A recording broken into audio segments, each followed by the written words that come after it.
ओ aunty, मुझे आपकी बेटी खरीदनी है। अरे ओ साहब, दारू वारू पीकर आए हो क्या? मेरी सोने की मुर्गी है वो।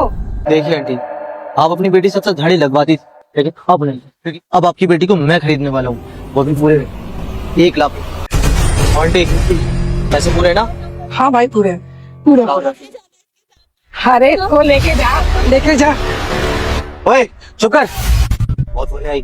अरे जा मत जा। लेकिन दोस्तों, यदि आप भी सरस्वती माँ को अपनी माँ मानते हो तो वीडियो को लाइक और चैनल को सब्सक्राइब करके कमेंट में जय माँ सरस्वती लिख देना, जिससे माता रानी आपके ऊपर धन दौलत की बारिश कर दे। ये आंटी ना तुम्हारी सौतेली माँ है और ये ना तुम्हें गलत जगह पर बेचना चाहती थी।